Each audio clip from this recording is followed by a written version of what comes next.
Donc, bonjour Damien Provost, vous êtes étudiant en licence professionnelle GRH au Mans, à l'IUT du Maine. Auparavant, vous étiez en DUT GEA RH et encore auparavant, vous avez fait un bac scientifique. Donc, parlez-nous de votre parcours scolaire. D'accord. Alors, oui, j'ai commencé par un bac scientifique, donc voilà, parce que ça me plaisait à l'époque, les sciences, la découverte, et je me suis rendu compte que c'était pas fait pour moi. Du coup, après, j'ai fait plusieurs stages de quelques semaines à travers des connaissances, etc.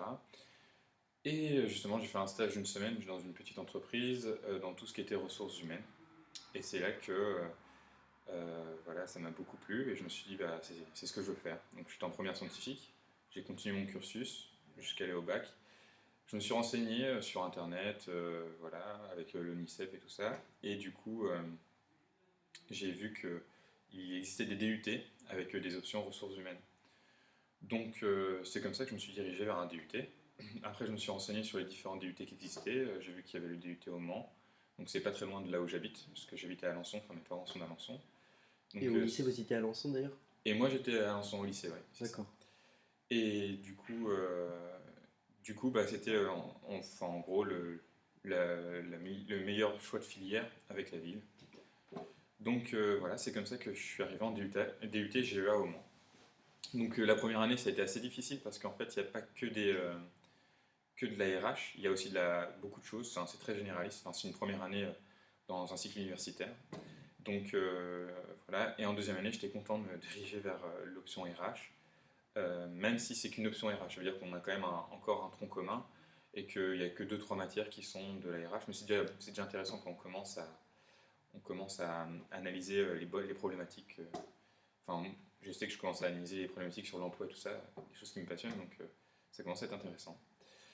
Et enfin, du TGEA RH, donc je voulais me diriger vers un cursus plus international au début, pour donc faire mes études un an à l'étranger pour pouvoir être bilingue en anglais. Au final, il y a des circonstances qui ont fait que j'ai pas pu partir. Et si bien que mon deuxième choix, c'était justement de faire une licence professionnelle. Donc pourquoi la licence professionnelle? Parce que justement, vous savez, il y a ce côté, bah, il y a le mot professionnel dedans. Et il y a ce côté projet qui est beaucoup présent, qui est beaucoup moins présent dans les licences générales. C'est-à-dire que dans les licences générales, c'est le cours, il y a le contenu d'un cours qui est donné aux élèves. Derrière, les élèves le prennent et le retranscrivent, en quelque sorte. Que nous, on a vraiment des projets de groupe. Donc ça, c'est quelque chose que j'aime bien. Et un travail de groupe à fournir. Et voilà, il n'y a pas qu'un projet, il y a plusieurs projets de groupe. Donc il faut savoir s'organiser, etc. Donc c'est le côté pratique, en gros, de cette licence. Tout en ayant le côté théorique, ça veut dire bah, le côté vraiment licence du coup universitaire, où on nous donne quand même, on a quand même des matières générales comme l'anglais, l'économie, la sociologie, et ce qui nous permet d'avoir une culture générale pour derrière répondre au côté pratique et professionnel. D'accord, très bien. Votre stage en ressources humaines en deuxième année du UT-GEA, vous l'avez effectué dans un service ressources humaines ou non? Oui, j'étais au service ressources humaines d'une banque. D'accord, Voilà, et les salaires. très bien. Et cette année, vous avez un stage aussi à faire, il est plus long, il me semble. C'est ça. Donc ouais, en DUT GEA, c'est 10 semaines le stage, et en licence professionnelle, c'est 15 semaines. Donc là, c'est un stage donc, dans une association euh, qui en gros qui facilite l'insertion professionnelle des chômeurs, donc jeunes et moins jeunes, pas les seniors, mais on va dire les jeunes de 18-19 ans qui sont plus dans le milieu scolaire, jusqu'aux personnes de 30-40 ans. Et qui, voilà, donc en gros, ils vont chercher les personnes, ils les forment à certains emplois, comme surtout dans le commerce, et après, ils trouvent justement les offres derrière, et ils les placent, enfin, ils essaient en tout cas de les placer pour avoir un métier, pour un emploi.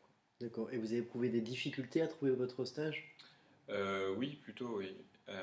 Parce que enfin, c'est pas forcément lié, je pense, à la filière ou quoi que ce soit, c'est plutôt lié à la conjoncture actuelle où les entreprises, c'est un peu le cadet de leur souci d'avoir un stagiaire. Donc ils nous répondent quand ils ont le temps. Donc même si on les relance, même si il y a ce petit côté, on les harcèle un peu pour savoir si oui ou non. Bah, si c'est non, qu'on continue à chercher. Si c'est oui, qu'on arrête.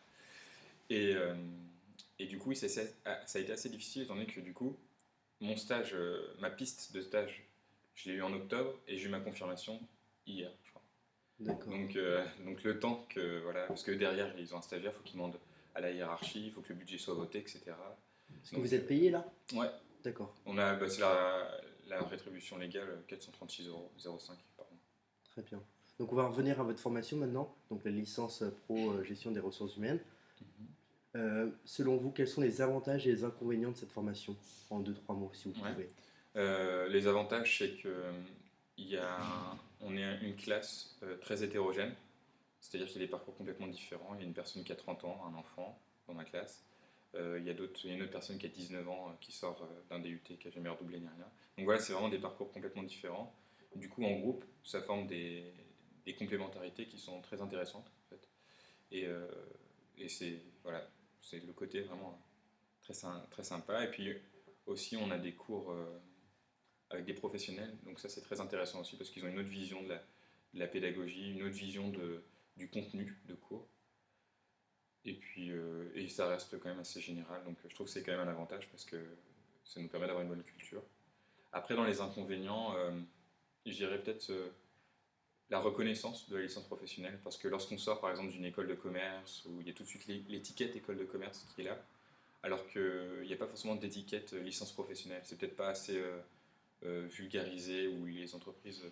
Après, c'est certainement une opinion personnelle que j'ai de ça, mais quand je parle à une personne, je suis une licence professionnelle, je suis obligé de dire pourquoi derrière. D'accord. Parce que sinon, elle ne comprend pas ou elle ne le situe pas très bien. Donc, voilà. Et vous êtes satisfait de votre choix que vous avez fait? Oui, tout à fait. Pour l'instant, je suis satisfait. C'était exactement ce à quoi je m'attendais, faire des ressources humaines, tout en restant généraliste. Et l'année prochaine, vous souhaitez faire quoi? Vous insérer dans la vie professionnelle ou continuer vos études?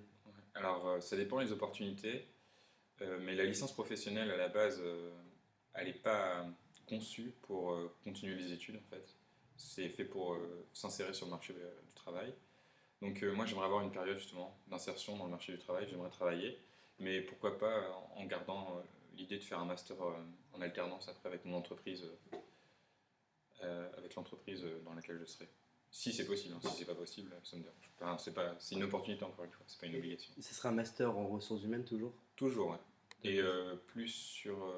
alors soit encore dans la formation, ou alors ou changer un petit peu et aller dans la gestion de conflits. Et là, ce serait un peu plus du droit. Et il en existe au moins des masters que vous pouvez effectuer après une licence pro non. GRH? Non. Pas après une licence pro, non. Il faut aller où du coup? Alors, je ne me suis pas encore renseigné, parce que j'attendais d'avoir mon stage avant de me renseigner sur les différentes licences. Mais je ne sais pas, je ne sais pas. D'accord, très bien. Est-ce que vous avez un mot pour la fin? Peut-être inciter les personnes à faire cette voie-là, aller dans cette voie-là, je ne sais pas. Je dirais que, en fait, c'est à toutes les personnes qui se disent que les études, c'est pas fait pour eux. Le cursus DUT GEA, licence professionnelle, c'est vraiment un cursus à part qui permet justement de faire des études tout en faisant des choses concrètes. Donc on va dire que c'est un peu moins théorique et un peu moins réverbatif que la licence, que l'université en général. D'accord, très bien. C'est ce que j'ai à dire. L'équipe du blog GEA vous remercie. Je vous remercie.